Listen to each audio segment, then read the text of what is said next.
Welcome to the Paru Zings Appraisers on Purpose podcast. This podcast showcases inspiring appraisers and professionals from the industry who are leaders in their field. How did they get to where they are? What have they learned along the way? And what do they do now for their teams, their clients, and the industry? Your host is real estate investor, entrepreneur, and appraiser, Michael Hobbs. Welcome back. Thanks once again for all that you're doing to continue to pay it forward and share the podcast and share your feedback and more importantly, have the opportunity to connect, to learn and to grow. Today is no different. So before we get started, again, we have a fantastic peer and guest, amazing stories. I think you're going to love this even more than me, if that's possible. Before you do that, though, definitely hit the like button right now on the podcast platform that you're listening to this with. And, in the giving spirit, make sure to give an intro of this to one of your peers, because you just never know how it's going to intersect them in their life and their professional journey. And just an opportunity, a little small thing you can do to make a difference for them. So with that, I am so excited to invite and thank Mark for joining us today. Mark Chapin, thanks for being with us. It's going to be an exciting time. Hey, Michael. Thank you for having me. As I get older, I get less interesting. So it's nice to be in these things. I'm glad you think that. I think we might have a different take on it. And Mark, we always love that opening question. So were you born this way, or how did life ultimately bring you into the valuation profession? That's a $5 question, Michael. Interestingly, my dad was in the valuation profession. Got it. So many of these stories, I'm sure, start that way. Yes. My father was in the real estate business after he got, out of the Air Force in World War II.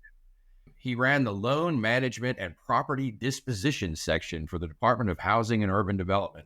Wow. Long term he took care of all the foreclosures, all the distressed and all the junk properties along the Eastern Seaboard in a few states.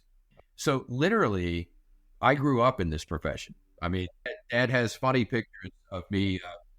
He's changing my diaper on the back of a Volkswagen Squareback, and you can see a clipboard and a camera, a diaper, and me. Oh my gosh, I love that. Use that picture against me many, many, many times. But the story really doesn't go like you think it might go. Of course. I like Dad's profession. I hung around with him endlessly during my youth, going on all these, it was all on the ground back then, car companies to look at properties. We knew where every milkshake stand was, from here to the Carolinas, to Delaware, to DC. It was a great life. But ultimately, Michael, I didn't want to do that. I just, like, Dad, okay. That's very common. Hey, Dad, that's great for you. That's not for me. Next to Dad, I grew up next to a grandfather on my mother's side who was this uber entrepreneur. The man raised Percherons, big giant horses, those giant horses with the giant hoofs. He owned his own airport and shuffled people from New York City over to the Finger Lakes region, where most of my family is from, up in upstate New York, and had multiple other kind of fix-it businesses and things like that. Amazing. So when it came time for me to figure out what I was going to do, ultimately my parents had me slated to go off to the University of Virginia and become a lawyer. Ooh, that doesn't sound like it's going to fit too well.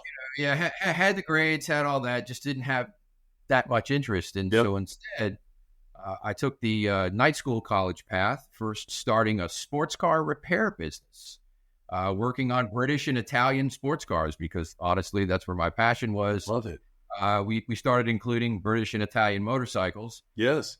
And owned that business for quite a while. In the middle of that, went to work for a private military corporation. Yep. Doing a few things that I thought were the right thing to do back then, and trying to keep up by both national and community service. But sometimes circles close. And so into that business for a while, both businesses, the sports car shop thrived. The PMC business was interesting. But there was ultimately one of those change agent times when my father retired from HUD.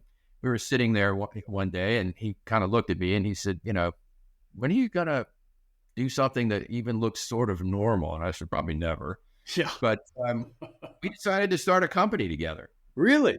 I got my classes behind me. Now, this was long before we had licensing and certification. I had enough aptitude from, like I said, from growing up in the business got trained, got my classes behind me, and we started a little company. And the company grew well and launched me into the world of appraisal. Holy smokes. I mean, but you left British sports cars. I mean, I don't know about you, but those were difficult to work on because it was hard to get parts.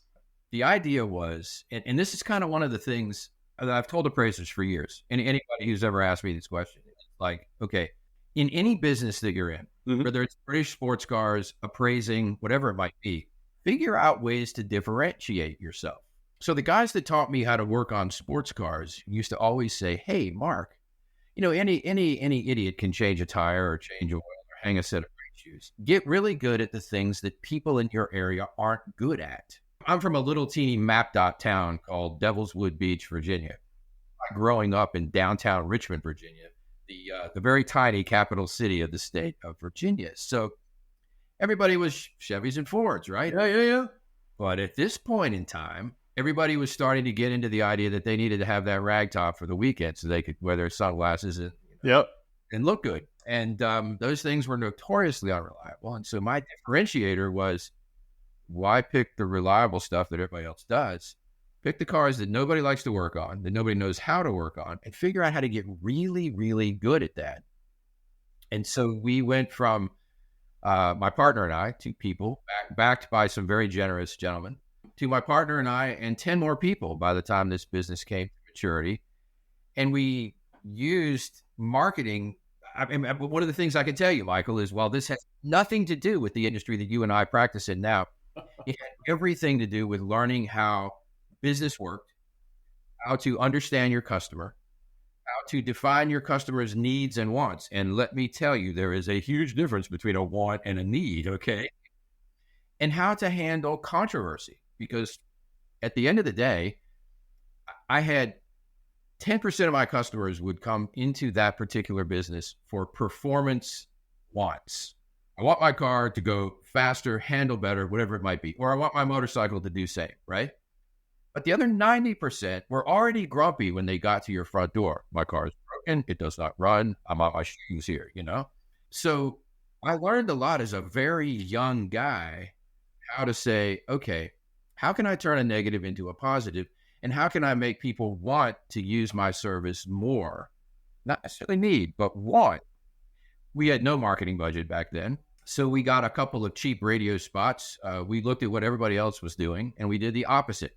So if they were talking about sipping latte on crushed velour couches, we talked about listening to Sammy Hagar on used school bus seats. But the beer fridge was always full, and the beer was always free if you were waiting for your service. Nice. So, you know, that was kind of a launch point.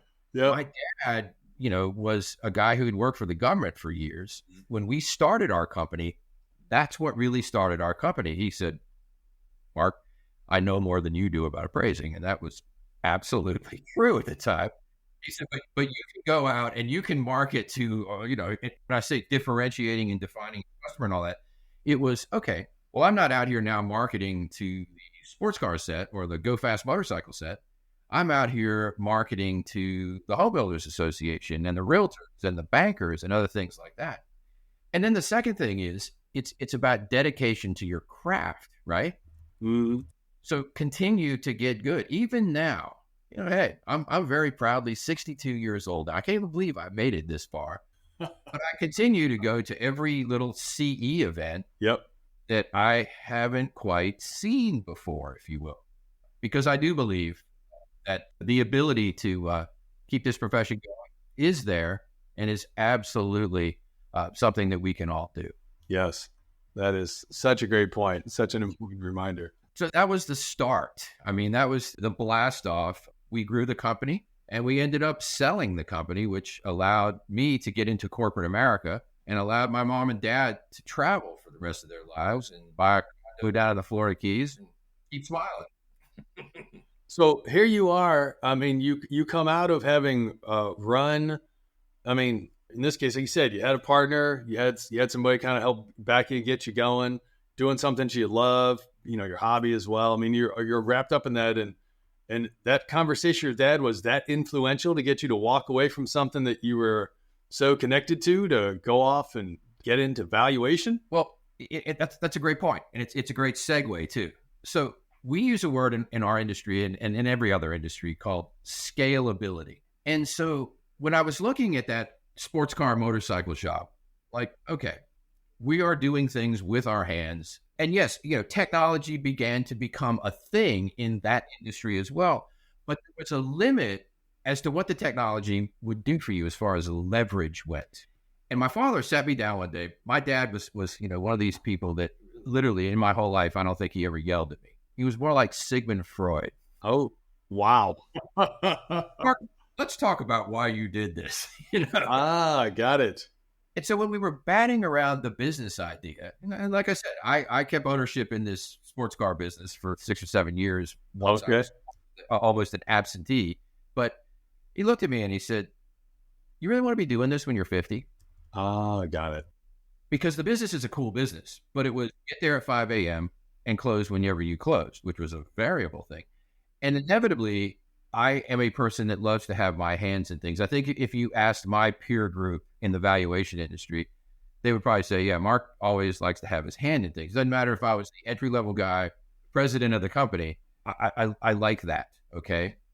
So he looked at me and he said, you really want to be doing this when you're 50? And how scalable is this going to be? So maybe you have 3 locations, maybe you have 5, but it's all about huge amounts of FTEs, equipment, and other things. And about this time, we started to see technology getting into the valuation space. Now, I'm talking about ancient history, Michael. Okay. To give some people some reference, which decade are we referring to there? We're in the very early 90s now. Okay. Well, that's. We're not talking 70s at this point. I'm not in bell bottoms and long hair and purple sunglasses. But so, for instance, in my world, I think, and I don't know this for sure, but I think we were the first company in our practice area to put in what was called a neural network. What a $5 term. That is a $5 term. I don't hear a lot of people busting out the NL. But basically what that meant at the end of the day back then was, hey, think about the process of doing an appraisal back then, because we were doing appraisals, right? Mm-hmm. It was, okay, I get the assignment. I set it up with the realtor, the customer, whatever it might be. Okay. I go visit the property. I go to believe it or not, for young people, I go to the courthouse. You did what? Yeah, you actually had to go there. Okay. I sift through all these paper records because we did a lot of rural and a lot of unusual stuff. Mm-hmm. It was just this very sort of labor intensive process. And so what we came up with was, hey, we talked to a couple of these. I had the blessing of having a dear, dear, dear friend who was just a computer master back then. Yeah, he's one of the guys that decides where their spaceships fly now at NASA. Okay, I mean, like, brilliant man. And it's amazing. So, he's talking to me about neural networks and all these other databases, and I'm kind of sitting there with my eyes kind of round going, I have no idea what you're talking about. He said, I will show you. And the idea was you would only make trips every once in a while out to play with paper files. And when those trips were not necessarily centric to an assignment, they were to collect every single comparable sale you could in your market area. Got it. Again, young people are going, there's no way that used to be that way. That absolutely is. Absolutely, yes. So we started to look at how to mechanize the basic processes of what we were doing. Okay. Mm-hmm. So it was like, hey, I'll just give you an example for the sake of the conversation. One of the counties that we served was King William, Virginia, William County. The oldest constantly operating courthouse in the United States of America. Really? And they were very proud of that. If they could have put their property records on stone tablets, I think they would have. Maybe they started that way, and the great improvement was to actually put it on paper, okay? Impossibly hard, impossibly rural, impossibly all that, because you went from little tiny homes to these multi-million-dollar estates, and in between were chicken and pig farms, okay? So the idea was go and offer King William money for them to give you a report once a month about their database. Yeah. And then we wheedled that down to twice a month. And then we wheedled it down to once a week if necessary. And the reason I bring up King William is this is right when interstate banking became a thing. Ooh, wow. So now I wasn't just working for the local bank outside of Richmond, Virginia, or Virginia Beach, Virginia or something. I was maybe working for a West Coast bank. And some of the more humorous conversations I had, never aggressive, just humorous, is you would do a report in King William back in the Stone Age. Mm-hmm. And it was absolutely conceivable for your comps to be up to 25 miles away from the subject. Oh, absolutely. And of course, the West Coast underwriters who were all in like LA and San Francisco, where a comp was like 25 feet from the subject. Yes. I'm like, Mr. Chapin, this is ridiculous. These comps are 25 miles away. And I would say, I understand that. Now we have two options here. You can either accept the paragraph or two that I wrote you about the nature of King William County and how the population is about 11,000 people. Yep. And it's a 475 square mile mass, just the district I'm in. Okay. Yes. Or I can send you all the comps. And they'd go, what? And I'd say, yes, if you would like, I will send you every sale that has occurred in the last year. There's 24 of them. What? How can this be? You know, we have sales all day long in San Francisco. I mean, yeah, I know. I didn't really know. Like, you're being sympathetic. Yeah, you're being nice. So that's kind of how I got incented to get into a business that I thought was scalable. Yeah. And a bad word to some. It's also how I got into the AMC world. Yeah. Because it was more like looking at the valuation industry as a business instead of a science. And yes, I'm sure people are going to throw darts at me for that, but that's okay. I've always tried to look at things as, okay, what's the business here? Yes.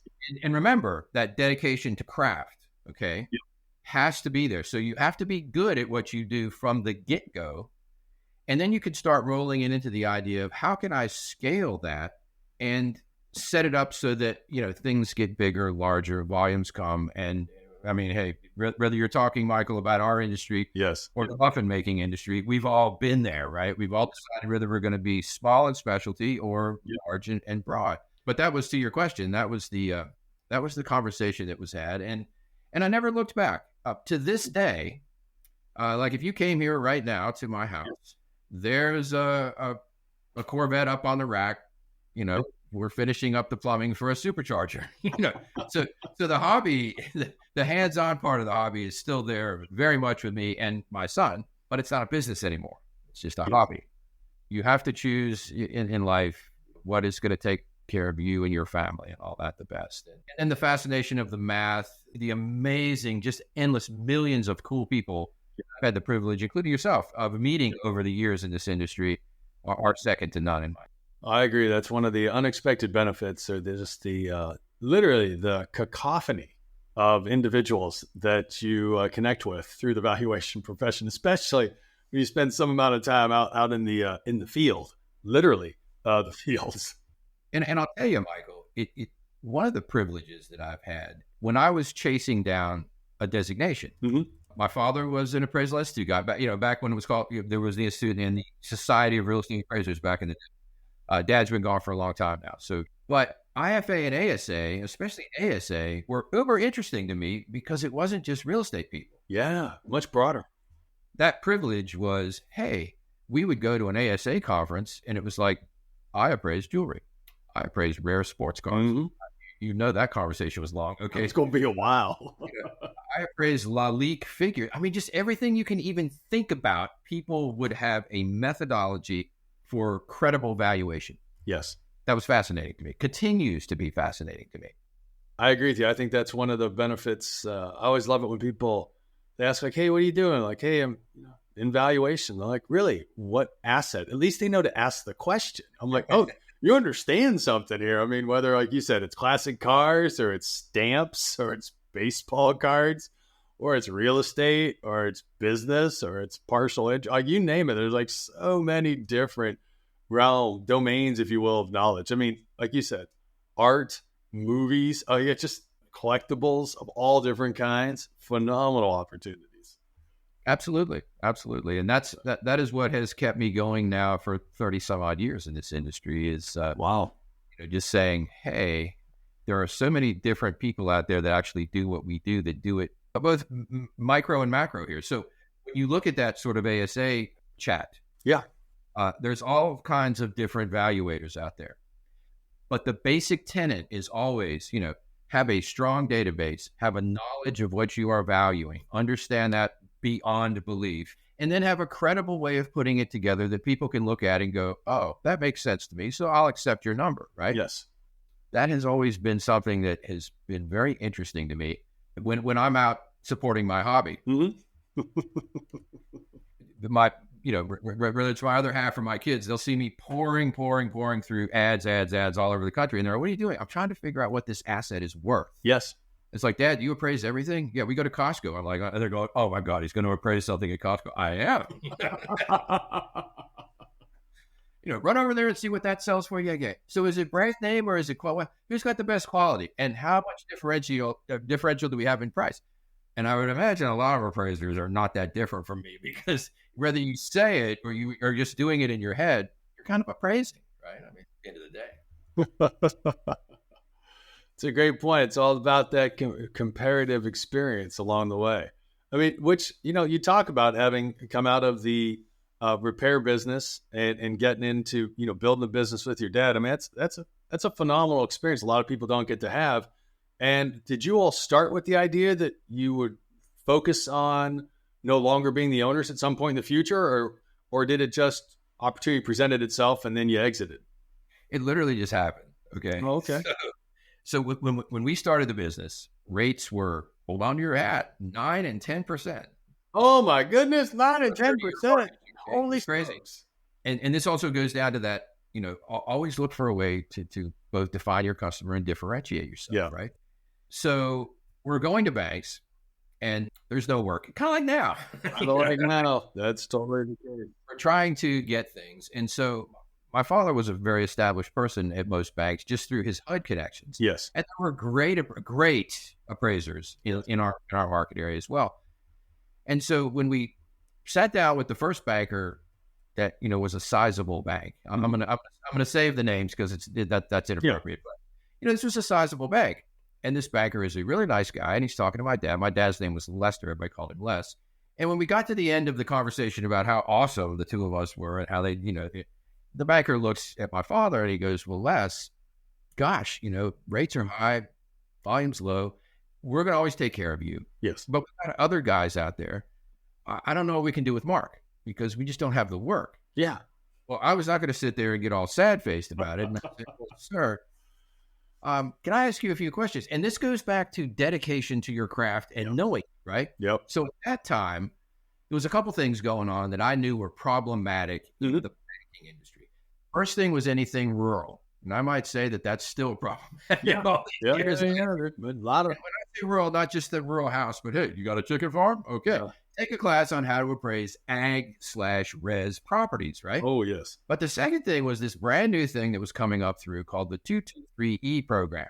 And that meant that banks had a certain quota make loans in underserved areas. And at that point in time, no appraiser wanted to go in these underserved areas. They were a little bit scary to most people. Well, being that I had just left that PMC relationship, I'm looking at the banker, and this was one of the days I thought my father was either going to laugh or have a stroke. And I said, well, sir, you've got this 223E program that you're starting. And they said, oh, yeah, that's really problematic, Mark. Gosh, there's some neighborhoods here I can't get appraisers to even go in. How about this? I'm a little different than most appraisers. And he said, wow.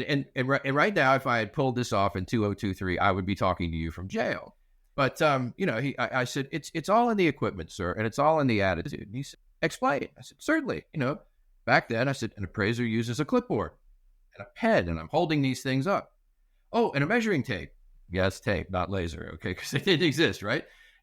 Oh, and I have got this brand new fangled thing called a digital camera, which was the size of a cinder block back then, that you put 3.5-inch hard discs in and got 8 pictures per disc. I had to go to the gym and work out just to carry that thing. Really did. I mean, this thing was as big as your head. So, and he goes, and I said, oh, and I've got that other thing that sets me apart. And he said, what's that? I said, my SIG 226. And his eyes got really big. I said, no, not aggressive, not anything, just confident. And I understand tricky areas. Yeah. Give me all of them. Yes. And my father is looking at me like that was either the smartest or the stupidest thing you've ever done so far in your short time in this industry. But the banker said, you're serious. And I gave him a little bit more elaboration about my pedigree. And he said, you know what? We'll try you out. I can't get anybody to go there. So then it's all about how you are dedicated to your craft, the job that you do, and your ability to become your own personal sales department. So once I had been to the worst parts of DC, Norfolk, Virginia, and Richmond, two cool things happen. One, I'm turning in credible, high quality reports manually. Okay, again, go back to the Stone Age. Oh yeah. No emailing, no blah blah. That all came around. Okay, but you're actually bringing. You could either mail it in or you could bring it. And when you brought it to me, it provided the opportunity to talk to the processors and a lot. Yeah, I mean, you'd literally throw the report, like in your case, I imagine you throw it in the saddlebag, and you show up, and you're like, I'm here. I'm bringing this to you. So with those people, it gave you the ability. And the reason I'm doing this on our chat here is one of the things I think that sometimes we lack in our industry today is that ability to go market ourselves. Believe it or not, I'm going to say this. Not everything has to be an AMC. Definitely. There's plenty of ways that can go out and do really, really well. Okay. But you got to go out and do it. It's not a Kevin Costner movie. If you hang your shingle out, people aren't going to go, right? You've got to go out and market yourself. So that marketing back then was, hi, this is your appraisal. By the way, I've done like 20 of these in gunslinger neighborhoods. You throw me a bone every once in a while. Just let me breathe and give me a good neighborhood. Before long, it was like, hey, Mark's pretty good in good neighborhoods too. And you started to get a differential of work. Got it. The second neat thing that happens is you learn a little bit more about what I call your internal customer. So you're in a bad neighborhood. Let me ramble for a minute. I think you'll like it. I'm sure we will, man. We love stories, Mark. You know this. This is all about the building of both a wacky personality and business. Okay? Yes. So one day I have 3 assignments in one of the most notorious, like chalk lines on the pavement nightly in this neighborhood. And I've got 3 assignments. So I park my truck and I look and I go, man, I can walk to these assignments. So I do. And I get done with the third one. It's about 5 blocks back to my truck. And I look up, and in between me and my truck are a bunch of people wearing blue, okay? And they're looking at me, and I'm looking at them, and they're not saying nice things to me, okay? They're like, man, you don't look like you moved into the neighborhood. I don't recognize you. Away, I hold my ground, and honestly, I'm going, well, I got 8 in the SIG, and I got an extra mag. No, don't go here. And they walk up and they do the usual intimidation thing. And I'm holding my ground, not cocky, not anything, just looking at them. And they go, why are you in our neighborhood? And I'm like, well, I'm so sorry that I did not ask your permission to be in your neighborhood. I come into your neighborhood to help your parents, because these people were about my age or younger at the time, get new kitchens, new roofs, new siding, new other things like that. I just finished doing that for 3 houses. Matter of fact, I just left that blue house down there. The lady in the house wants a new kitchen. I bet she might be one of your mothers. And this guy in the back goes, yeah, that's my mom. And then we all kind of relaxed and we're looking at each other, still aren't sure what to think. But eventually they said, so let me get it straight. Or the bank man. I said, I'm the bank man. See that blue and white little Toyota truck up there? That's my truck. See, it has my sign on the side of it because that's how you advertised back then. Oh, yeah?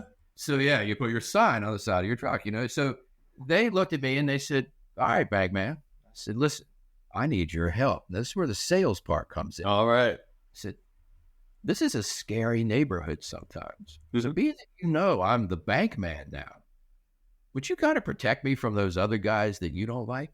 Smart move. Oh, hey, bang man, we got your back. Here's the end of the story that's funny. So 3 weeks later, remember now, internet is in its infancy. Cell phones do not exist. Yeah, exactly. Social media, no one even knows something. Yeah. I am 40 miles away in another terrible neighborhood, and I'm walking down the street to take a photograph of a comparable sale. Mm-hmm. And 6 guys start to approach me, and they see the truck, and they see me, and I hear them go, oh, no, that's the bank man. Come on, are you kidding me? I love it. Communication was I'm like, this is very cool. This is very cool. Those are some of the gifts I've received from this industry over the years, is understanding a little bit about external and internal customers. Yes. External customer, that's going to be the lender, right? Yes. The first thing people say, well, the lender just wants their value. And at the end of the day, yes, that's exactly what they want, right? But understand how to explain to your lender what you do, how you do it, how you're the best at what you do, and that sometimes you're not going to make their value. I have the privilege right now of serving on the Virginia State Real Estate Appraiser Board. Oh, okay. I'm in my second term, first under Northam, now under Youngkin. Yep. That's one of the things that I work on for the board is when we have complaints about value and how to deal both with the appraiser, whether they did a good job or a not so good job, and or the public, and saying, look, the appraiser did an excellent job here. Just because we didn't get the number that you needed to have based on your abysmal credit score.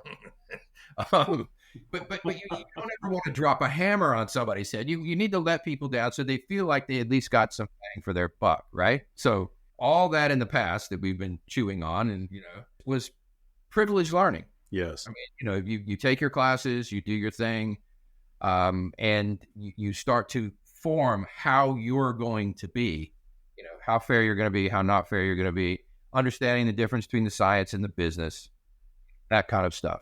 That's great. There you have it. So here you go. You and your dad start going. It sounds like you start growing with some great success. How did that progression occur? So grassroots marketing. Yep. All of these years when I have either been addressing my employees, over the companies that I've served, or appraisers at different functions and this and that and the other. Again, it comes right back to, hey, go out there and get noticed. Now we have some, like what you're doing here, Michael, we have some great tools now. Mm-hmm.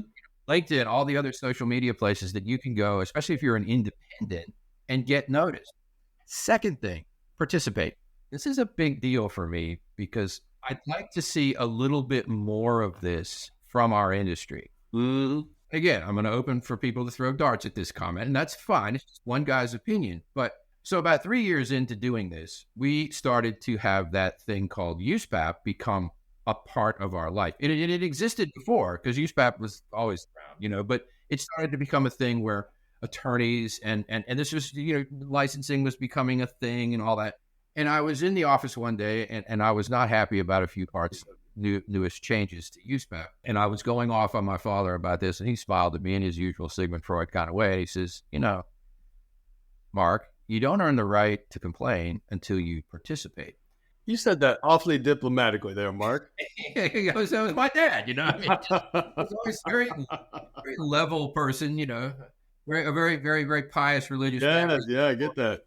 He said, so if you really don't like what's going on, son, get off your keister and go figure out how you can go make a difference. So I signed up for the first Appraisal Foundation meetings. I would sit in the audience with big important people with PhD behind their name and all that and listen and this and that and the other. Finally, a day came where I did participate, but it wasn't the way I thought because they were saying something that I thought was so ridiculous that I had one of those blurt moments. You're like, oh yeah, spoke first, thought second. Yeah, I won't explain the expletive, but but the whole room. This is back when you used Robert's rules and all that. Robert's rules of meetings or whatever that is. Yeah, and everybody's like, "Whoa, that guy just said something out of turn." But a couple of these very important people in the audience went, "Explain." Yeah. So I did, and I explained it from the boots on the ground level, not from up in space, right? Like some of these changes you're going to make are going to make it awfully difficult for the average real estate appraiser to function. Can I explain more? And the idea was yes. Mm-hmm. And by the end of that day, I had a very young man at the time named Dave Button approach me, along with a gentleman named Lee Hackett and a gentleman named Pete Vitti. Lee, more of a business val guy, and Pete, at the time, a real estate guy. Pete's gone on into Thailand and other things like that. But at that time, there was KFAC, and Button may have come to regret this back in the day, but he comes up to a lunatic like me and he goes, you should join this group. We're going to put something together that's going to represent for-profit companies. And so about 2 weeks later, between Hackett and myself and VD and Dave, we put together the Industry Advisory Council. So, when people say, what's one of the milestones of your career, Mark? I just kind of say this with my tongue in my cheek. I'm like, yes, I'm one of the fathers of IAC, and it has gone on to become a very, very, very productive council. We did our best back then. I think we made a difference. Yes. Half the time with us sitting around with beers in our hands going, what are we going to talk about next? I don't know. But we're talking, though. We're talking. Something's going to come of it. But it was about participating. Mm-hmm. And, it's the same thing. And anytime I got an opportunity, with a guy from Chicagoland, your land, Tommy Manuzzo. Tommy, yeah. Brilliant man. Yeah. And he and I got our designations together. We were the two youngest guys in the history of IFA back in the day to get designations. And so, we would go out and talk to people. Hey, not just our peer group, but, to the bankers in our customer group and say, Mhm. This is what we do. And this is why we do it. And this is why you can't call me and go, I need $175,000. Sure. So it is, that I would preach a little bit here, and forgive me, but for all of you out there looking to make a difference, there are always vacancies. I mean, right now there's a job I just noticed on LinkedIn as I was checking out your latest comments. I love that story about home that you put on your post. What an awesome story. Thanks. But right there next to it was Jim Park saying, hey, we've got a job at the ASC open. Mhm. Make a difference, right? There is always board vacancies. There's always everything out there. And I know that sometimes people go, I just want to, but participate. If an idiot like me can change law or make law, okay, Yeah, love that. anybody can do it as long as you apply yourself and you keep that dedication to your craft. Yes, that's an important one. And what's fascinating, given where you started, being on the hood of the VW with the clipboard closer to you probably than your pacifier, and and getting brought through the opportunity to grow a business with your dad. And you said it was an unexpected opportunity to sell the business and move on. What was that experience like for you? A lot of people bristle or struggle with making the transition from being on their own or even having a firm and then going over to the corporate side of things. It was not difficult, just to be honest with you. Okay. I thought it would be a great thing to make, enough money for a guy who'd worked for the government most of his career. Yes. So that my parents could be comfortable for the rest of their days. Mm-hmm. I thought that was awesome. And, and I'm going, okay. And then all of a sudden I'm in corporate America. We got purchased by, people say AMCs became a thing when Dodd-Frank was written. And I will tell you that the first AMC opened up in 1968. No one knows this, right? Nobody knows that one. There was a little tiny AMC out of Cleveland, not Pittsburgh for once, Cleveland, okay. And it was called Record Data. And these guys heard about, it goes right back to what we were talking about, heard about us. They wanted to expand their territory out of, Ohio and Michigan and some of the places they were in, and come down into the mid-Atlantic states. And they called us up literally on the phone. Okay. You mean one that had a cord to it that wasn't plugged in for charging purposes? Exactly. And they said, hey, everywhere we go and we talk to bankers and they said, well, would you consider selling the company? And I talked to Dad, and Dad talked to Mom, and as that's how you did it back then. It was a family business, right? Oh, of course. And, that was one of the things when you talk about transition. Dad was like, Mark, how are you going to do with corporate America? You're kind of a renegade. I have no idea, Dad, but it might be fun. So boom, we just did it. Wow. And I've enjoyed the tour. No, that's fantastic. After all these years of playing in what I call corporate America, because understand, I've not just been in the AMC business. A couple of the most fun companies I've had the privilege of serving were more in the review and due diligence business than the really? point of sale and mortgage. Yeah. I started off like most of the people who come on your podcast as a national chief appraiser, chief valuation officer, did that job. Yes. Record Data sold to a group that I had some personal ethical issues with. Don't need to burn them down, but it's just, okay, you guys do it this way, I do it this way. Not so much. And I got the privilege of being one of the people that helped build a company called General American Corporation. And what we did was we looked at the idea. I kept this tenet when I first got a real position. It was like, what do you got to do? We've talked about it a little bit. First, we've got to define our customer. We've got to define needs and wants and how to separate them. We've got to market ourselves. We've beat this up. But then you go inside. This is back to, the gangbangers in the bad neighborhoods. And I'm not making an analogy here. Yeah. But what's the other part of any AMC? You've got to be fair. Yes. To your vendor, which in that case, was appraisers. And this particular company also had people in the field doing title and people in the field doing credit and all kinds of other things. So I learned a lot about a lot of things about how banks work. Mm-hmm. At the end of the day, each of us, whether you're a title person, a credit person, an appraisal person, or a tech person, you're just a gear in a big machine, right? Yes. It's all codependent. Nobody can really stand alone. So we built GAC with the idea that, okay, we've got to be fair to our appraisers and our other people. And we just kind of kept going on that. So the transition was always fun. I will tell you that a lot of people go, well, we built our company because we had all this amazing knowledge. It's that most times when you build a new company, you're sitting around in a room again with pizza and beer going, all right, so we're here. What now? What now? But, if you look at that out there in the world now, there's the small practitioner, there's the large companies and different things like that. I know sometimes that's a prickly, bristly topic to talk about, because in any profession, whether it's auto mechanics or what we do, there's good and there's bad and there's all those things. For me, it's always been, hey, that transition was pretty easy. And I've tried to grow both personally and professionally in each company I've had the privilege of being asked to serve by making sure that, I even put it on my resume. Hey, Mark Chapin, an entrepreneurial, spirited guy with an everybody wins attitude. I hope that, let's say, 70% of the people out there might say, yeah, he lives up to that. I don't know, maybe so, maybe no, but we tried very hard to do that. Yes, I like that. That's a great way to position it, to really define yourself as a way that for who you really are. Not what sounds good. It's just you get what you see. And Michael, if you live that, and if I may, I'll plug a few brilliant things. These aren't necessarily brilliant Mark Chapin things. I haven't always been in the mortgage appraising. Yes. Back in the day, Greg Hansen called me and said, hey, you want to move to the West Coast? Mm-hmm. Brilliant, man. We didn't do mortgage appraisals. We did all things due diligence and added technology to them. Yes. So from what I learned from Greg and some of the absolutely brilliant people there, after the meltdown, I was asked to, put together a giant valuation division for a company called Interthings.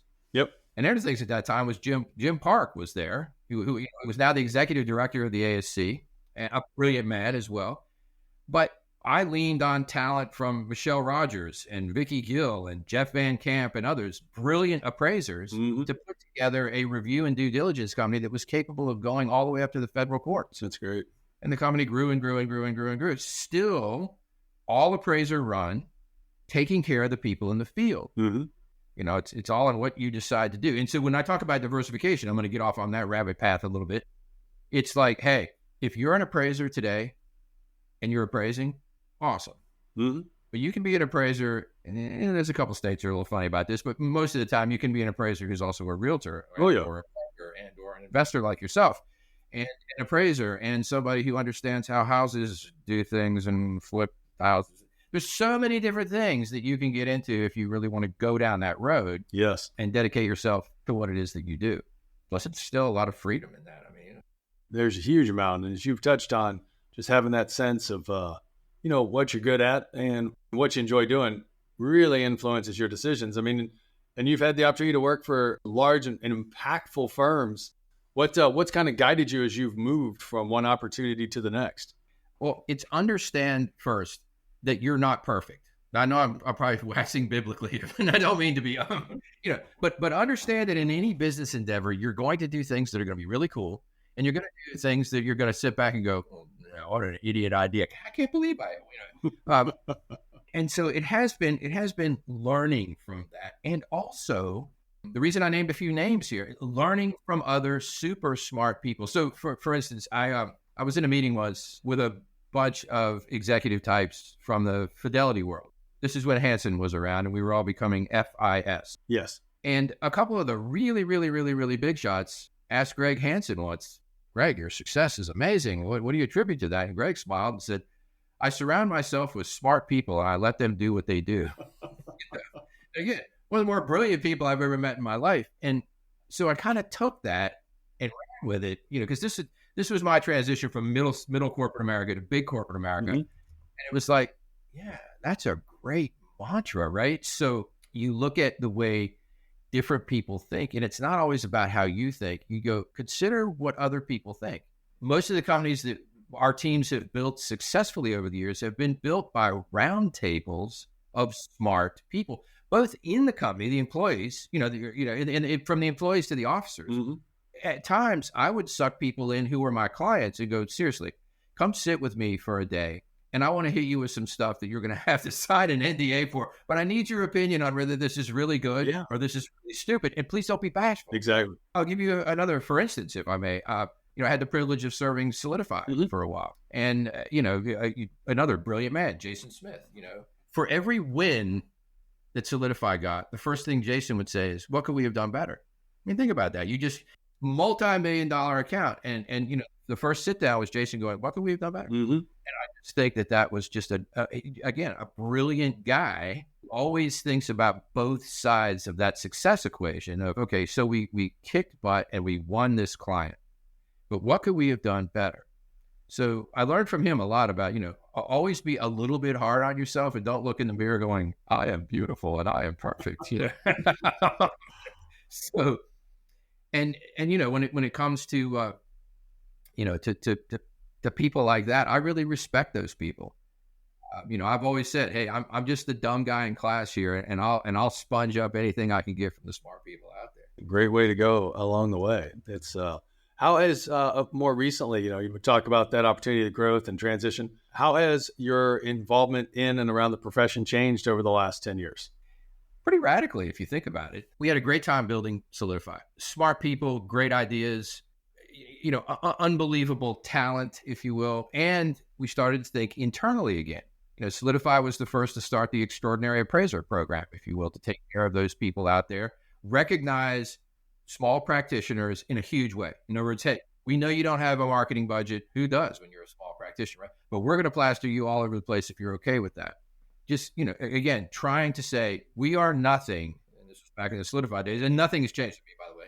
We are nothing without the people who help us in the field. We're just a bunch of technology, right?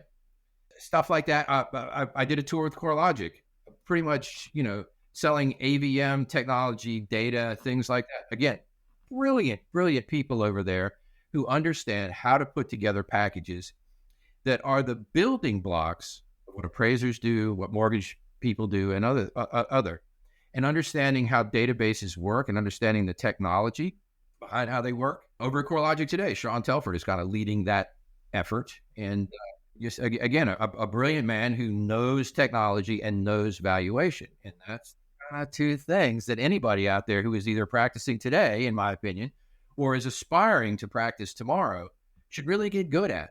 Those two things. And in 10 years, I will tend to bounce around occasionally. So these are all kind of privileged tours for me. Currently, I serve a company called Applied Valuation Services, and we're a small AMC or appraisal company. We're kind of appraisal company size, but we're licensed as an AMC. But our differentiator is we do both. We arrange commercial valuations, arrange residential valuations, do review work. For me, that ride has been a great ride because I've had the ability to get asked to serve monster companies, the Fidelities of the world and different things like that. But also small, okay, do a monster company and then go back to a small company. Breathe a little bit. Hone your creativity. Make sure that you're taking care of a market segment that might be a wee bit underserved. That's kind of what we do at ABS under the leadership of Chris and Jen Rostel. But that's been me. I mean, it's been an enjoyable ride. Hopefully a ride that has benefited not just me, but the others both in the company and out there in the field who have worked with us. Definitely seems that way. I mean, given everything you've been involved in, Mark, as you look out over the next 3 to 5 years, what are you looking forward to or what are you excited about? My gut answer would be retiring. But it's really not. I don't think moss is going to be growing too much around you there, Mark. People talk about this. It's like, oh, yeah. What I look forward to is to seeing what happens next. This has not changed for me, Michael, okay? So when we mentioned at the beginning of our conversation, it's like, well, how'd you get in the business? Oh, yeah. This and that and the other.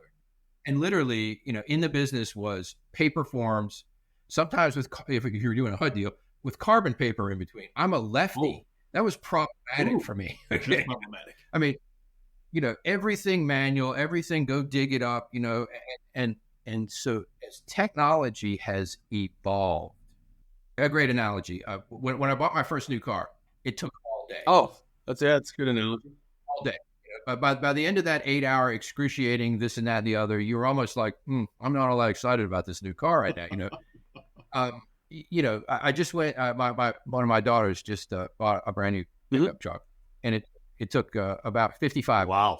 outside of the test drive, which we were very legally about and when got lunch. And, people are like, I hope they didn't steal that. It was just like, boom, boom, boom. Okay, it's done here. Here's this temporary piece of paper and you're off and running. What I've always believed is I believe that responsible people should be rewarded with streamlined process. So if you are an individual who actually, has been responsible with your life, in other words, you've been responsible with your money, with your credit, yada, yada, yada, yada, yada, okay? There is no reason that a mortgage should take as long as it takes right now. Now, I'm not saying that we're going to be able to make a mortgage in 55 minutes. I don't think that's doable. More due diligence is necessary for that process than buying a new car. Don't get me wrong, okay? But what I am saying is, and the thing that will keep me probably for a decade plus in this industry still, I would think, is we are right there on the cusp of seeing how savvy appraisers here leveraging technology can be successful, both personally and financially. And how our piece, as I said, we're just a gear in a big machine here, how our piece can assist in rewarding those responsible people out there who want, if rates ever come down, a HELOC, or they want to buy a new, or whatever they might want to do, with a more streamlined process. Now, that said, I think that's what will keep me here. And I think it is one of the most bristly topics in our industry today. It is. And not everybody has to agree with Mark Chapin. I am, hey, embrace technology, leverage technology. When people have, the contra argument is, no, Mark, we must study and do it the old way and, carve stone tablets. And I'm like, listen, if you get appendicitis, you got two choices. You go to the doctor shoots you full of some drug and puts you to sleep and fixes you up. Or you can lay on the table, they can give you 2 shots of Jack and some rawhide to chew on while they punch a hole in your side, okay? So I am for doing whatever you can do for 2 reasons. One, we said, reward the borrower. But the second is, and I think people miss this point sometimes, reward yourself. Allow the technology to make it so that you can have a more lucrative business and be able to spend an appropriate amount of time with your family, your hobbies, and your lifestyle. That's an important call to action there, Mark. A lot of people kind of gotten mixed up. Maybe we'll go back and blame Gordon DeGecko or something, but they lost track of some of that stuff. In our very instantaneous information, socially and politically charged environment today, it's really kind of simple. Like, for instance, years ago, a very, very, very, very, very high up executive grabbed me and said, Mark, your divisions are killing it. We love what you're doing, yada, yada, yada. And I was very appreciative. But they said, so you're the consummate company man. I smiled at him. I said, nope, you got the wrong guy. They said, what defines you? Does this company define you? Is that your entire? I said, no. Sorry.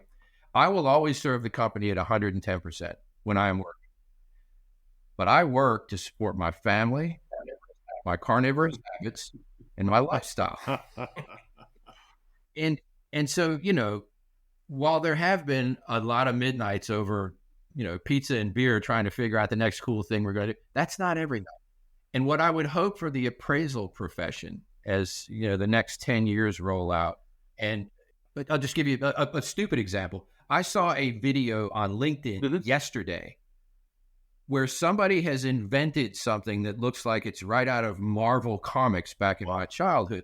It showed a video of a young man who had lost both of his arms, and he put this vest on with AI arms. These arms are kind of Bluetooth to this gentleman's brain waves. That's unbelievable, right? But we're doing it. American technology is doing that, okay? So when I look out over the next 10 years, yes, I think the appraisal business will still be here. Some would debate me on that, but I do, okay? But I don't think it's going to look like it does today. I think you summed it up. I mean, you talked about that, some of those early phone calls and just how the phone has changed. You're like, look, if the phone can change, probably some other things going to change too. So that would be my piece of preaching, if you will, if anyone is listening, is to say, look, stop fighting the technology. Embrace it. Go make money with it. Go have a better lifestyle with it, and reward people So then you can feel genuinely, and this is no kidding, genuinely good about the thing that you're doing is actually taking care of your fellow human being. Because I've always felt that way. That is a great way to go. Mark, I really appreciate it. It is amazing how fast our hour has flown by. I knew it would. I mean, look up and blink. All of a sudden, oh my goodness, has it been that long already? Oh, we really appreciate you joining us today. And friends, as I mentioned, it's such a wonderful, wonderful wellspring of information, energy, and insight. And we really appreciate you joining us today, Mark. Michael, it's guys like you that keep our industry in the forefront. So keep doing what you're doing. Thank you so much for, again, just having this old fool on to ramble for a while. And I will look forward to looking at the next podcast and the next podcast and the next podcast. Absolutely brilliant. Thank you. Mark, thank you. I definitely appreciate it. As you heard Mark, there's a lot to look forward to, and don't be stingy. As you heard Mark say a little earlier, it is important to get noticed and participate. One way you can participate is by sharing this out to others so they get the word as well, and maybe get a little bit of motivation or at least a little bit of perspective on how 2024 could go for them. Just taking a few of the many, many wisdom bombs that Mark has dropped here. And as he shared, it has flown by for him because he's been having fun along the way, as opposed to a life of drudgery.